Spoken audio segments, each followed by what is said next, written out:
Hi, this is Julie, and I wanted to take a moment before the episode begins to tell you about some things happening this month. In honor of Mother's Day, I'll be releasing either a newly recorded or classic episode each Thursday. The week of May 13th, I'm leading a Mother's Quest 1-Minute Mom Manifesto Challenge in the private Mother's Quest Facebook group to help you claim how you want to journey through motherhood and life. I'll share reflective prompts each morning that will help you get clear and connected to your epic life.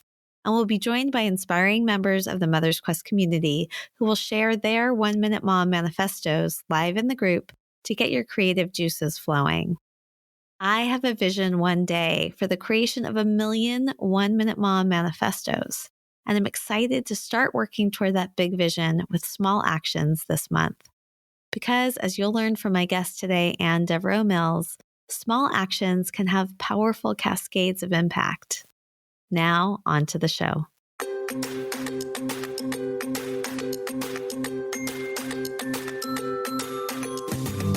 Hi, and welcome to Mother's Quest, a podcast for moms like me ready to live our own truly epic life.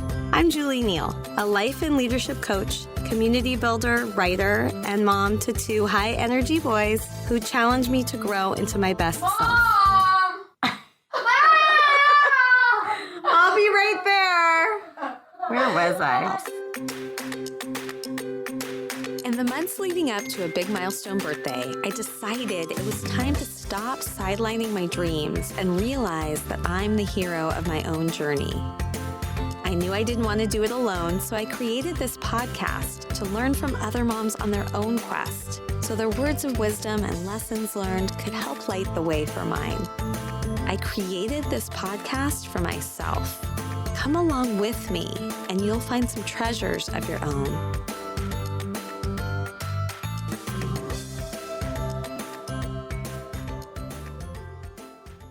I'm so excited to bring you this conversation with someone who has quite literally welcomed me into her home to learn, refresh, and connect with other women, accomplished entrepreneur, social justice advocate, sought-after speaker, and a community builder at heart, Ann Devereaux Mills.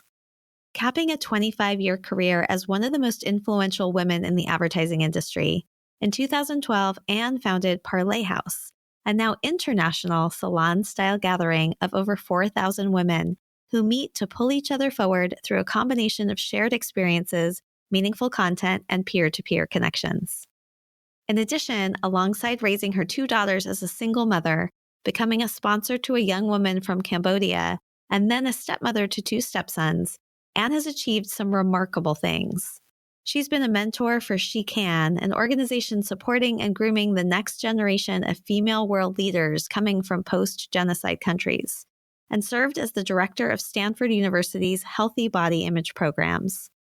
She was the executive director of The Return, an Emmy-nominated documentary about the experience of people returning to society post-incarceration. And she and her husband were the lead sponsors of California's Proposition 36, which restored fairness in sentencing to the state's excessive 3 strikes law. At the heart of it all has been a deep, abiding belief in authentic, non-transactional relationships, social justice, and the power of women-to-women connections. One woman who's been in community with Ann over many years and a powerful advocate herself is Julie Castro Abrams with this episode's dedication. Hello, my name is Julie Castro Abrams, and I'm the founder and CEO of How Women Lead. We're a network of 10,000 senior women leaders dedicated to disrupting the antiquated and unequal systems impacting women and girls. I'm honored to dedicate this episode to my dear friend, Ann Devereaux Mills. I met Ann shortly after she arrived in the Bay Area from New York City. She just launched Parlay House, and I was looking for a community of cool women who know how to show up authentically, who were interested in each other and in making an impact for each other and for the world. Ann shows us all how to live our best lives. She could be the centerpiece of everything given her depth of experience and expertise, but instead she gathers other great thinkers of all walks of life to shine a light on the diversity of how we can live our lives. Anne has taught me how to connect deeply with an open heart and to recognize how each action has a ripple effect. At How Women Lead, we know that it's lonely at the top. And we also know that women in midlife and better are happier when we have a community of other women around us and when we make an impact. I know you'll love this episode with Anne. May you leverage the lessons in this episode and make your own impact grow. Thank you, Julie, for this beautiful dedication and for so eloquently sharing the unique gifts Anne brings to championing women and creating ripple effects of impact through her generosity. I felt that generosity, perspective, and wisdom throughout our conversation and found so many of the lessons Anne has learned resonating for me, from discerning where our presence is most needed with our children to learning to release perfectionism, something that challenged us during the interview as we had some technical glitches. We did a pretty good job on the sound editing side to fix what we could, but I hope you'll hang with us during the few spots that are a little less than perfect. Synchronistically, so many things I'm grappling with in my life and shined light on in this conversation. I was reminded that small acts can have meaningful cascades of impact, that we can hold a vision for an epic life rooted in connection and what really matters, not in having it all exactly right or at exactly the same time. And I gained a heightened awareness and appreciation for inflection points, those times in our lives when we're called to change our course, or as Anne says, the moment after what was, but before what will be. I hope you'll enjoy this conversation as much as I did and leave feeling more empowered to build authentic connections, stay patient during your inflection points, and take your own first small acts toward meaningful impact. I'm Julie Neal, and this is Mother's Quest.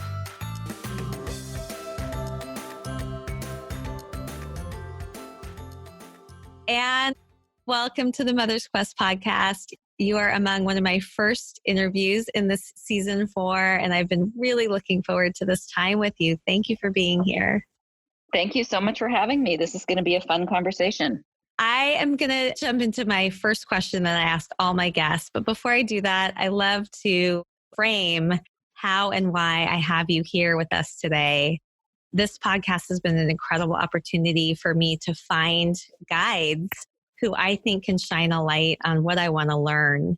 And I attended one of your Parlay House events a little over a year ago, and we're going to learn more about Parlay House. But from the moment I stepped into your amazing home and got a sense of what kind of community you're building through gathering women through Parlay House, and then learned about your social justice and philanthropic roots, I just knew I wanted to connect more deeply with you. And I just want to pick up where we left off and go even deeper today. So grateful. The first question is a chance for me to learn a little bit more about your upbringing and what brought you to who you are today. So tell me a little bit about your childhood and the impact that your own mother has had in shaping your life.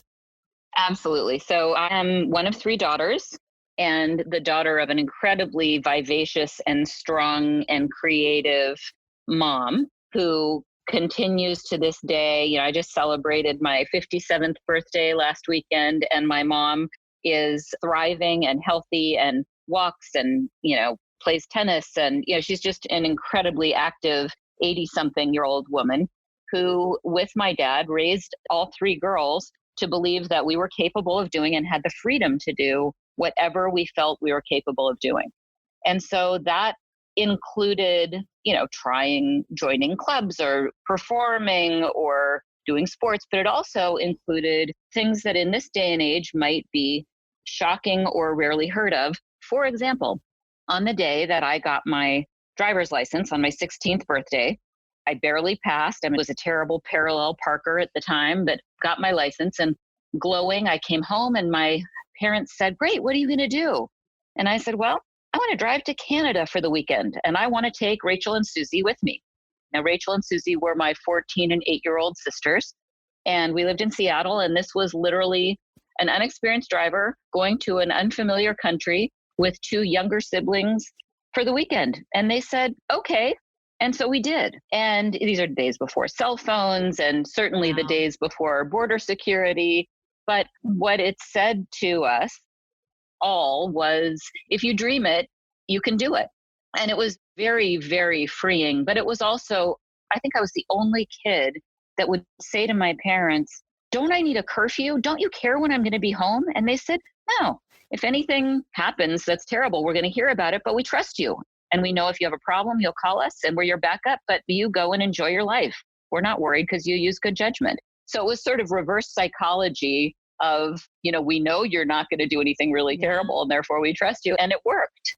And, to a much lesser degree, it's how I parented my daughters as well, giving them the freedom to always have an out and to do what they wanted to do, knowing that I was there to support them, but not to interfere with their own experimentation.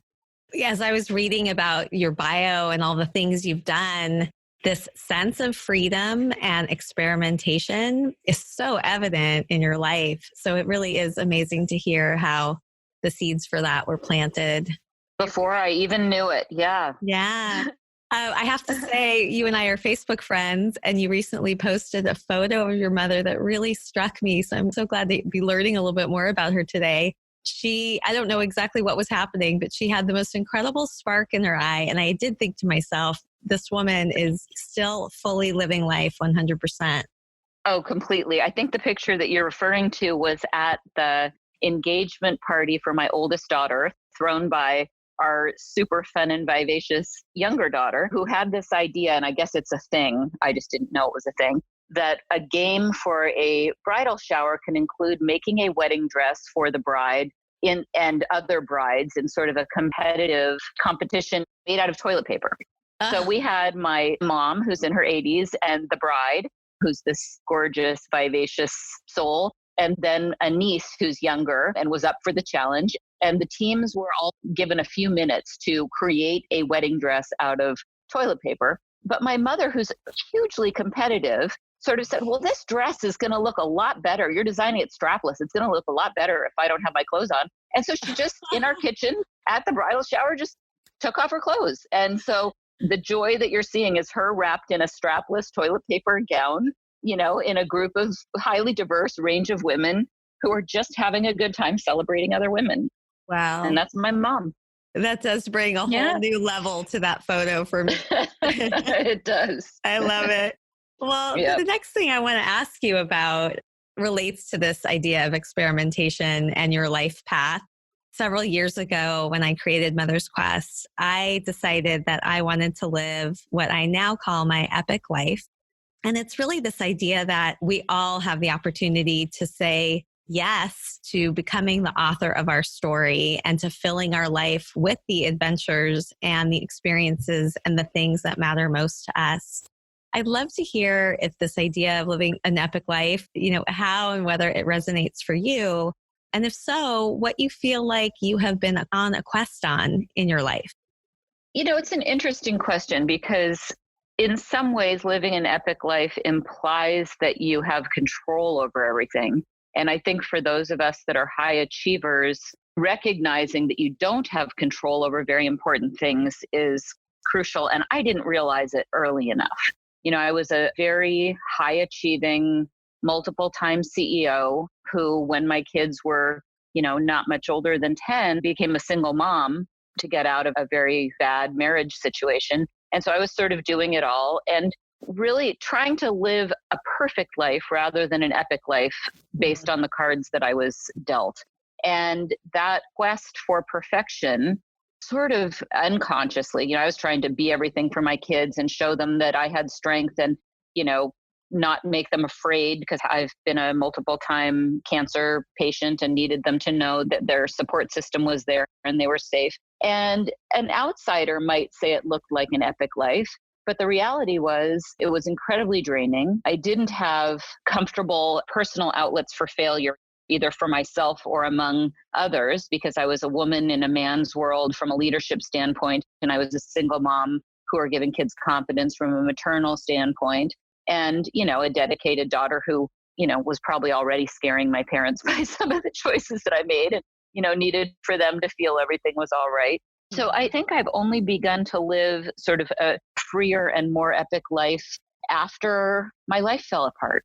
Yeah. So, I sort of needed to have everything that felt like it should be in control stripped away from me in order to be able to start from a blank slate and say, okay, well, if I can reframe and create the life that I now want, where do I start and how do I do it? And most people get on a path and thinking that the path to success or to fulfillment or to joy is just one step in front of the other in a linear way. And I've found that it actually isn't that way at all. And that some of the greatest joys are not straight ahead. And if you're not looking for them, you'll miss that opportunity. As I continue to have these conversations over and over again with different people, I feel like I continue to have deeper understanding of what it is to live an epic life. And this distinction that you just raised, that an epic life is not a perfect life, is really resonating for me. The other thing that I also think about often is I believe that we all have, if we are paying attention and don't miss those moments, as you just said, that we all can have these moments in our life that I call a spark moment that really propel us forward or can change everything in a different direction if we choose. Can you say more about what that moment was? It sounds like you had one. What was that for you? Oh, it was pretty big. So I'd had cancers before, but always cancers that with a surgery, like a hysterectomy, or I've had some melanomas you could deal with. So I had some health vulnerability, but nothing that scared me to the point of, really, really worrying.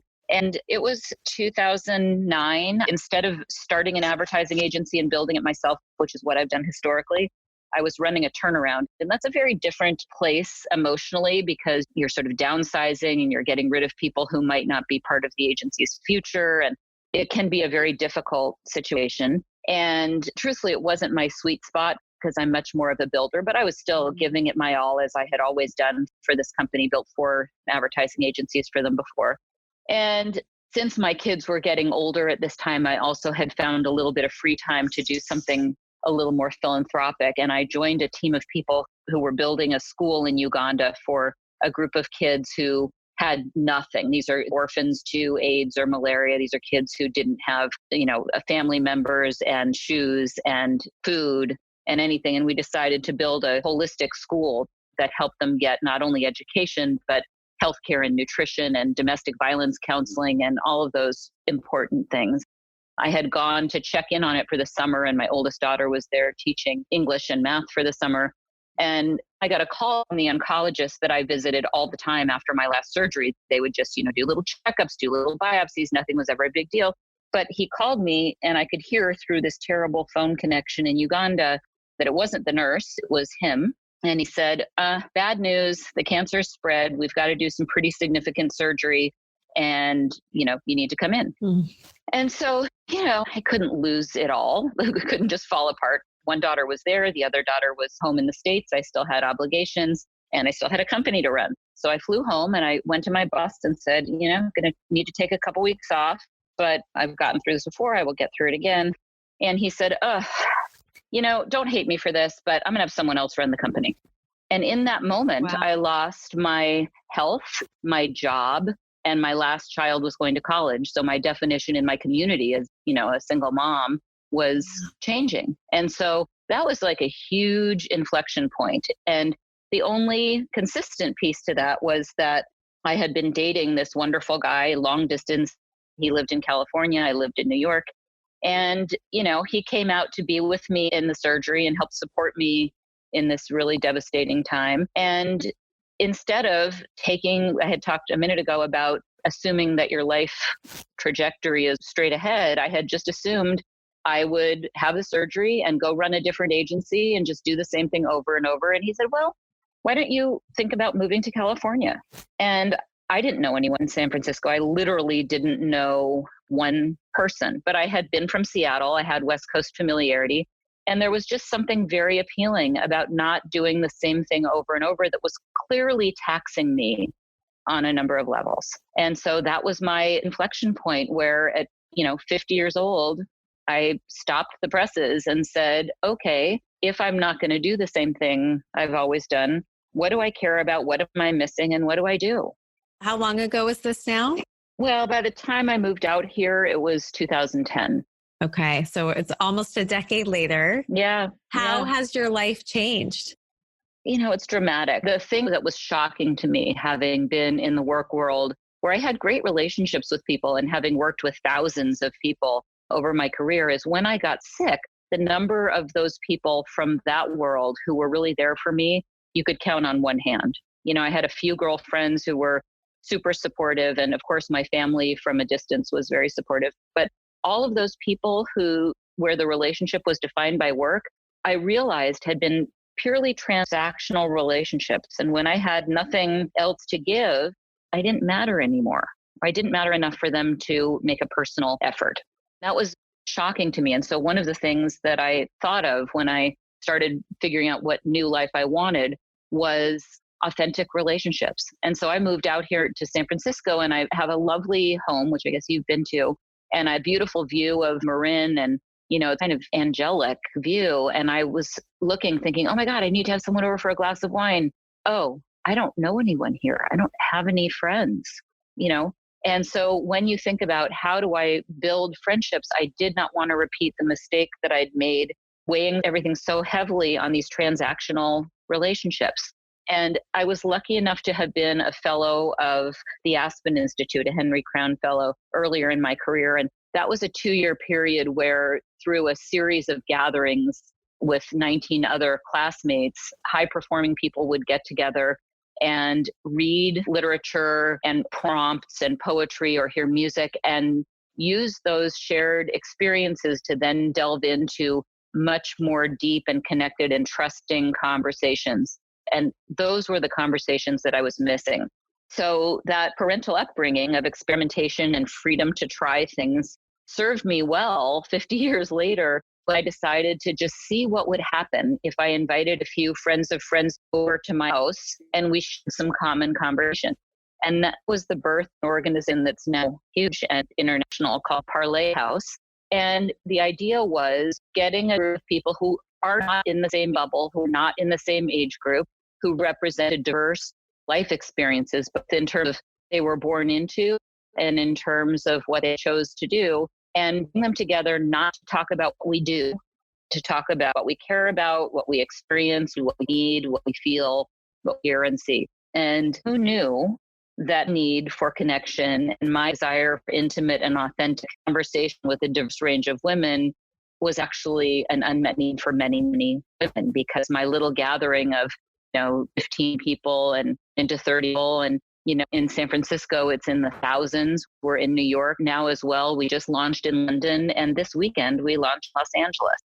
It's just amazing, the desire for a whole range of women to find a place to talk about the things that Me Too is recently highlighting, and women who are open to sharing some experiences that are actually not so unusual or prompting. It's stuff that we were doing, almost 10 years ago. I love everything about what you just shared and what you're creating. And a few things that are coming to me that I'm really taking with me. One is that in our life, we often have experiences that we don't realize how pivotal they're going to be, what a model they're going to become for ourselves in the future. But I really appreciate the story about your experience with the Aspen Institute and how you were able to model Parlay House in many ways from the impact of what those gatherings were for you. Yeah, I think it's important to pull from different times in your life and think about of those times that were super meaningful and transformative in some way, to figure out why that was. Yeah. The other thing I really appreciate is this idea that when we step forward to create something to fill our own need, how so often true that if that is a need for us, it will also serve others. Absolutely. Really been true for me with Mother's Quest. I want to move into what I call the epic guideposts. So in addition to epic connoting this idea of really creating the life of our dreams and filling it with the things that matter, not from a place of perfection, but from a place of meaning, epic also is an acronym mnemonic for the guideposts that I think help us to live that life when we're raising our children. And actually, it's probably true even when our children are no longer in our home, but where being a parent is still something that really matters to us. So I'm going to tell you what each guidepost stands for, and then ask you just to share a little bit about what you feel like you've learned in your own life along each one. Sure. Okay. So the first one, E, stands for engaged, and it's about being engaged mindfully with our children. Tell me a little bit about what you have figured out along the way as a mother for how to engage meaningfully with your two daughters. It's so interesting because I have two daughters and two stepsons, and then a young woman from Cambodia who I help sponsor through an organization called DCAN, which empowers high-performing young women from post-genocide countries to become the next generation of leaders in their country. And she's a phenomenal young woman. So this idea of how do you engage with young kids is carried through my stepkids and through my third daughter. And it's all about starting with listening. I think it's easy for us as parents and as guides to think that we engage because we have more experience and we engage from the top down. But I think my key to engagement begins with active listening and observation. And when my daughters were young and it was just the three of us, I had to make some very hard choices about when I could engage because I couldn't run a company and support the family and still be there to pack lunches and go on field trips. And I had to decide when are the times that I can be most helpful. And it turned out that in their formative years, the squabbles in the morning were about who's wearing whose shirt, and the conversations in the evening were about homework or mean girls or aspirations or things that were more substantive. So I had to be very, very disciplined as a leader and a role model at work to say, I'm leaving now at 6:00. I will tune back in after the kids are asleep, but right now is my time to really focus on them. I hope they felt that I made a conscious decision to be fully engaged with them at the times that mattered most. Ooh, I really appreciate that. Yeah. And, fast forward to our kids now range in ages from 20 to 27. There still has to be thoughtful times of engagement, and they don't always want you to be engaged because they're learning stuff for themselves. So being really aware of what they want and need and not to give your opinion when they might have a different view or just don't want your opinion is, it's a perpetual challenge. I think as a parent who loves their kids, you want to be as engaged as you possibly can, but that to fulfill our own desire for engagement can get in the way of their ability to learn and experience themselves too. So I think it's really the more you can be aware of their needs as you engage, the more you'll hit the nail on the head for them in a way that builds a trusting, lasting relationship. Yes, so good. I mean, I think the wisdom you're sharing, I have two boys and one is 6.5 and the other is almost 15. So I have each foot in a very different parenting world. But the wisdom that you're sharing about really paying attention to where your presence is most needed and also giving them space to explore on their own and not jumping in to save or with your own advice, I think really is important for both of them for where they are. Yeah. If you asked my kids, I think they will say, I don't do that as well as I should. So let's not have any false pretense that I'm as good at doing it as I am at saying it. But my intention is to listen more than I talk and to be selective so that the engagement times are as good as they can possibly be. Yeah. And the truth is that, parents are never perfect. I think this idea of perfection is going to come up again and again in our conversation about, the intention and awareness and continuing to try to grow matters. But perfection is not an ideal that we can ever imagine that we're going to achieve. It's not helpful. Yep. Thank you for that. The next guidepost, P, stands for passionate and purposeful. And this is about the impact that we make in the world beyond our family. What do you feel like, today is your greatest purpose? You started to talk some about Parlay House, but big picture, if you connect all the dots of the things you do in your life, what do you think is really your unique impact? And what have you learned about how to make that possible? I guess there's a bigger umbrella even to Parlay House in what my passion and purpose are. And it's going to sound vague until I start giving you specific examples. But I spent so much of my earlier life trying to come up with big impact, like run a big company, help raise a big amount of money for a big project that I cared about somewhere. And oftentimes you can feel the setbacks or be overwhelmed. In this world that we live in right now, I think many of us are feeling like the problems and things we care about are overwhelming.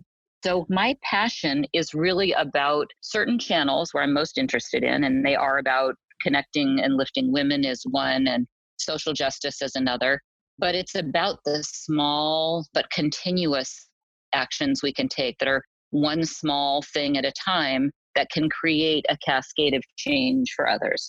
Before I talk about Parlay House, I'll talk about a project that my husband and I embarked on in the early stages of our relationship together.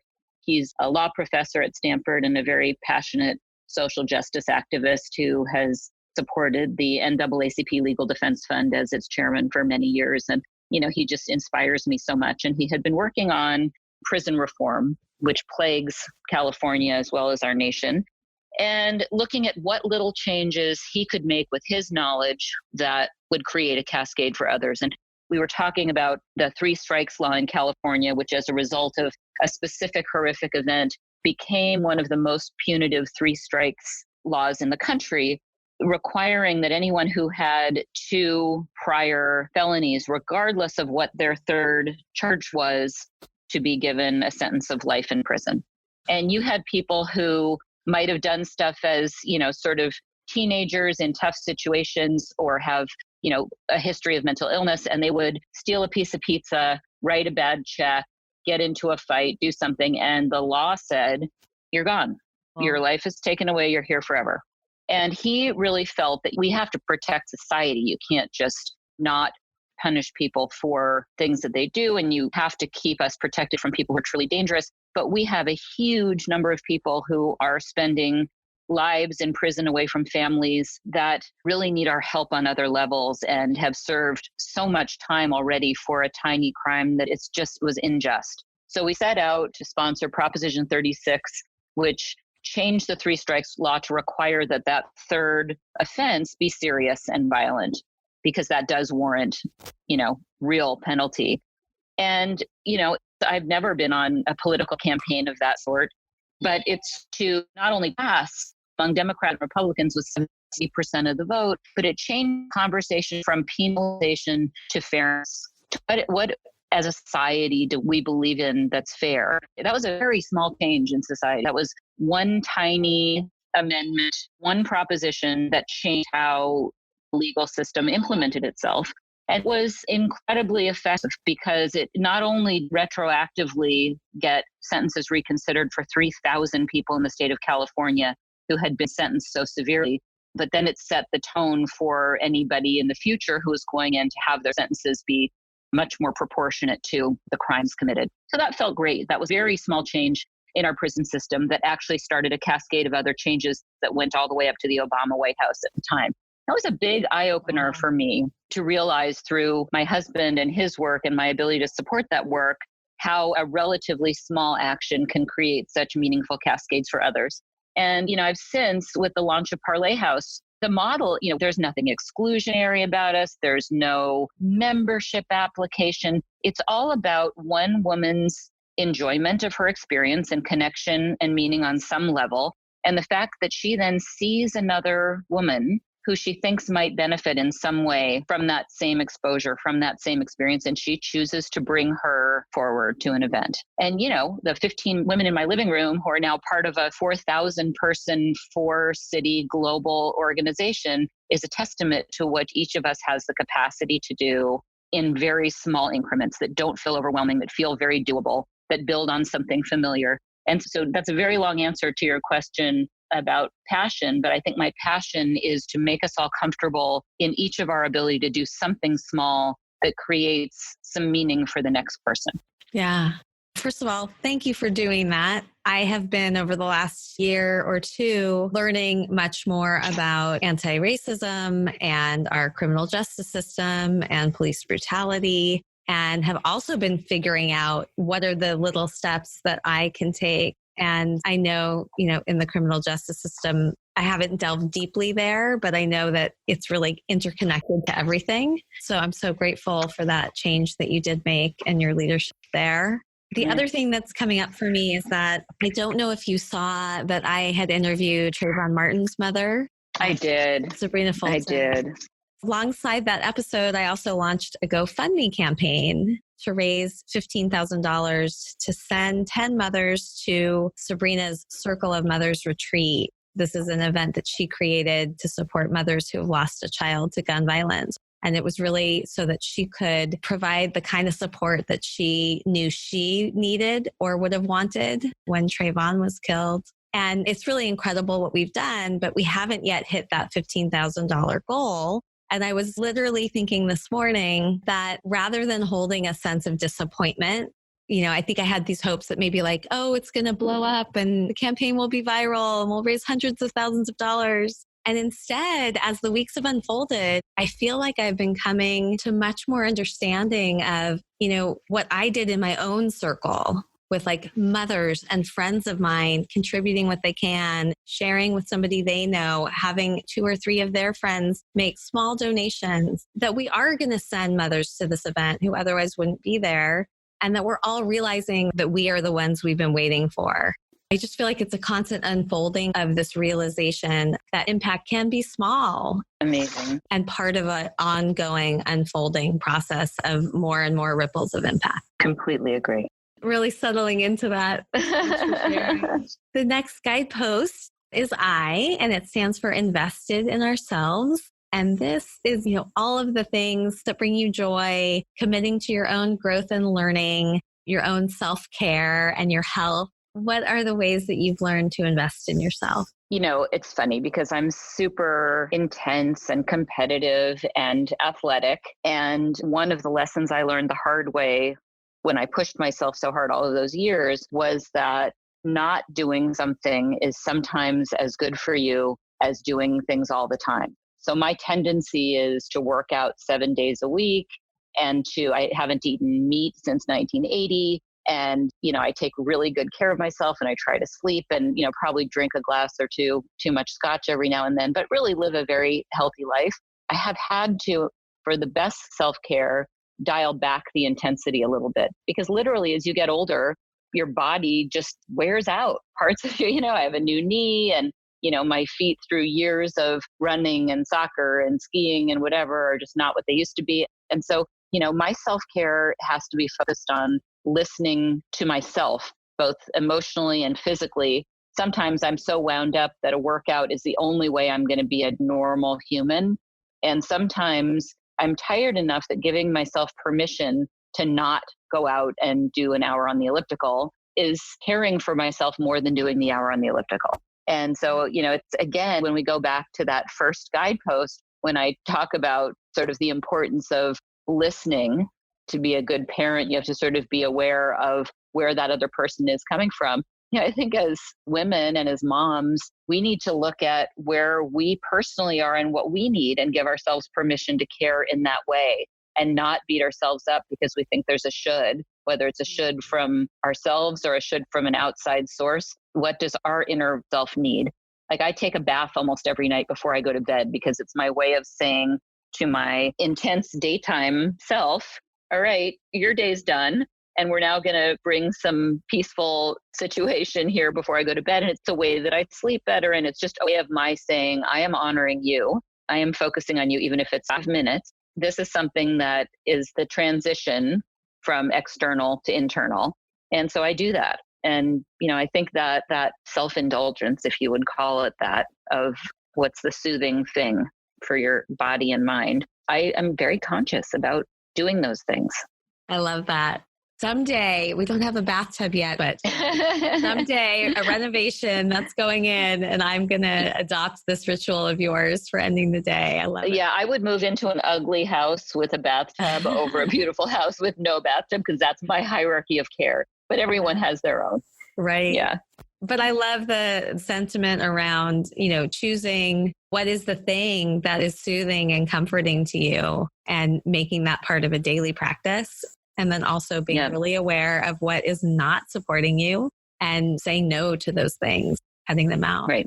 Beautiful. Well, the last guidepost, C, stands for connected to a strong support network. And this is all about how, as we are on this journey, realizing that we do not have to do it alone. We don't have to figure it out alone, and that we can be in community as we're traveling. What are the things that you've learned most about that? Well, that's the core of my life at the moment, is the connection that I've found as I started my life all over again, with an emphasis on fewer, deeper, meaningful relationships. So I have 4,000 plus members of Parlay House, and it is a very connected community where the women separate from our events will support each other and relate to each other in other meaningful ways. But on a personal level, I have found an intentionally built community between parents, sisters, and dear friends, a close-in group of people with whom I can really be open and vulnerable and afraid and helpful and myself. And, I think that that's probably the greatest gift that any of us can give ourselves, is to create a community that's not based on obligation or judgment or sort of false guidelines of, financial giving or something, but of giving of self in the senses of intimacy and trust that allow other people to also feel comfortable having the conversations that are important for them as well. I would say that's the focus of 80% of my life, is creating situations for myself. What's that saying? I'd rather have 5 nickels than 100 pennies. I would rather have my own intimate, there for me support network and as one piece of my connectedness. And I focus heavily on creating an environment for other women to form that for themselves too. And I do that by running this organization that very intentionally brings women together with women who are either sharing similar experiences and are, at similar stages of inflection point and change in their life, or helps them see the beauty in people who are different than we are. And I don't mean physical beauty, but I mean how wonderful for someone who has never felt comfortable with technology to get some insights from a young person who is, or for someone who has always lived in their neighborhood to spend time hearing about someone else's sort of travels and exploration. Whatever the point of connectedness is that allows you to dream, allows you to feel, and allows you to be heard and seen, is I think the stuff that life is made of in the end of the day. It's not going to be how much you achieved in the traditional sense. It's going to be how much you felt and connected on the human sense.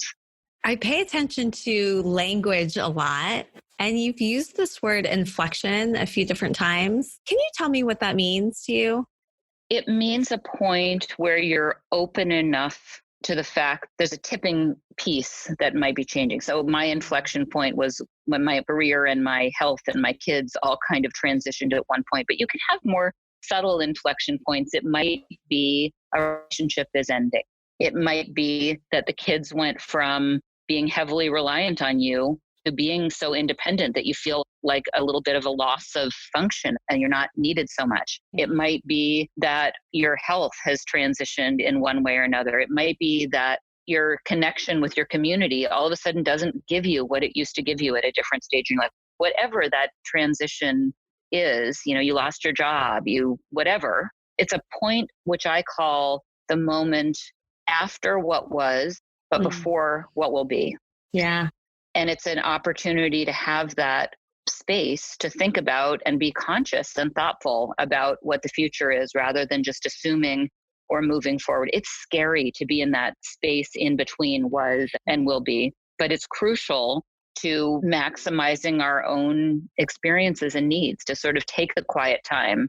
Because it's easy to ignore how you feel when you have so much buzz and so much to do, and we have all these lists of things. We've got to get this done, this done, this done, this done, this done. And the minute there's nothing to get done, or the things you had assumed you would get done are all of a sudden different, it's scary, but then it's freeing. After you have a chance to say, shoot, I do not know what my next step is, to think about intention and consciousness. That's what I call an inflection point. And it's not clear. It's not like all of a sudden I know what I want to do and I'm going to go do it. I think an inflection point is, wow, I am totally disoriented and I have absolutely no idea what I'm going to do on this level or on all levels next. and figuring out how to take that first small step towards something different. Yeah. There's so many powerful metaphors around this. And again, so much of what you're saying is something that I have been experiencing. But I remember when I first decided, like, I'm going to create Mother's Quest, I'm going to live my epic life. It was really scary. And I think I kept feeling worried that I was going to retreat, that I was going to somehow get so scared or feel so uncertain that I would run back to the safety. And I remember the metaphor of a caterpillar when it's in the chrysalis, and like literally before it becomes the butterfly, all of its parts turn into goo. Like it is really a sort of coming apart of everything that was. And like the leap of faith that must happen in a genetic way, but from a metaphor for ourselves to get to the next thing. And that really is why I created Mother's Quest too, is so that we don't have to be alone during that process. Also appreciating sometimes we want to rush to get to the other side, but there's so much power staying in the discomfort of the figuring it out. Absolutely. Absolutely. Well, we're getting close to the end of our conversation. This is a chance first, before you and I acknowledge any takeaways that we have, for you to give me and anyone else who's listening who wants to say yes, a challenge. And before you give me the challenge, I also want to tell you that I have some hopes this year of creating some more opportunities for events or gatherings for the Mother's Quest community. And that, again, is why I'm finding so much inspiration in what you're doing with Parlay House. So there may be something about, any support or guidance you can give me that may help move me forward to creating some of these opportunities for gathering. I don't think there's going to be a right answer for how to start your own community. And in fact, I didn't know. The best thing I did was not to know what my community would be and to invite a core group. With Mother's Quest, you don't have to know the answer. You just need to be open enough to not control the solution and the direction, and have your inner core, your few people to see what those gatherings can become. Great. Does that make sense? It does. Okay. So do you have a particular challenge then that you want to invite me to do? I don't think I would advocate for gatherings as my challenge. I think I would advocate to finding that thing that you come most naturally to. What's in your essence? What do you do without even thinking? Because it's just so part of who you are. And figuring out how you can extend that to another person in some small way that doesn't take away from you financially or all your time. I'm not saying give up your job and start a nonprofit, but small ways of seeing, helping, acknowledging, including, listening to another person in a way that is meaningful to them and gives them sort of energy to move forward. It's quite likely when you do that small thing and they're the recipients, not only will you feel good and not only will they be helped, but they're going to feel quite empowered to extend that to another person at some point in another way as well. And at a time in our society where we're all feeling helpless and feeling like the challenges are insurmountable, finding on an ongoing basis those very small things that connect us to another human in a way that's empowering is probably one of the most important things we could do. So that's my challenge. I love it. Okay, I accept the challenge, and I know that some others will be coming along too. And I look forward to hearing how others find their way to make an impact and to connect through small steps in ways that feel easy for us. Thank you for the challenge. Thank you. Well, this is a moment to acknowledge any takeaways or key moments of reflection from being in conversation. I would love to start and say that I feel like synchronistically, so many things that I'm grappling with in my life right now. And I was thinking about this morning, you came and shined a lot of light and wisdom on. And some of my key takeaways are around these ideas of meaningful cascades and that they don't always have to be huge, but small steps that matter. I'm really leaving with a commitment of releasing perfection and holding a vision of an epic life that is not about perfection, but again, rooted in connection and what really matters. And then I really loved how we went deep in how you hold inflection points. And I'm going to spend some time noticing what those moments have been for me and how I can help other women in my community pay attention to those moments for them. Yeah. Let me leave you with a visual that might be helpful. I think everybody knows what a sine wave looks like. And if you think about your career as a sine wave, or your time as a mother or in a relationship as a sine wave, and your connection with your community as a sine wave, none of us have a constantly increasing, non-volatile wave through the course of our life. But when you know those things that are important to you, those measures, health, family, community, work, relationships, you know that you're always going to hit some peaks, and those are meaningful and wonderful. And when you're in those valleys, you know that nothing stays in a valley forever. It's an inflection point. It's a time to maybe change the course of that particular issue or item. But over the course of your life, you're going to hit highs on all those things you care about, and be patient in the times that some of those things that are important to you are not at their best. And knowing that it's all going to net out in the end, and that's what leading a values-based life is all about, is give yourself the permission to not have everything peak at the same time, because over your course of your life, it will. I love that too. Doesn't all have to happen at the same time. It can't. Yeah. And really paying attention to what matters, and also what to say no to. Oh, absolutely. Saying no is a whole other topic in itself. Yeah. What, if anything, is coming into sharper focus for you as a result of this conversation? The nice thing about where I am in my life is that it feels right for me. So I just think, the more reinforcement I get that the things that I feel not only feel valid to me and where I am in my life, but other people like you can relate to the same sorts of things that I'm struggling with and trying to achieve in leading, you call it an epic, and I call it a fulfilling life, that, we only get one shot at this. Right. And, I want to do it in a way that if today was my last day, I feel good about the choices that I made. And having conversations with you on a level like this makes me feel like, okay, I'm not too far off. Yeah. That's a good thing. You seem like you are living a very aligned life. And I look forward to continuing to be in your home, in your community, and to learn from you. Thank you so much for this time. Thanks for having me, Julie. It's been really fun.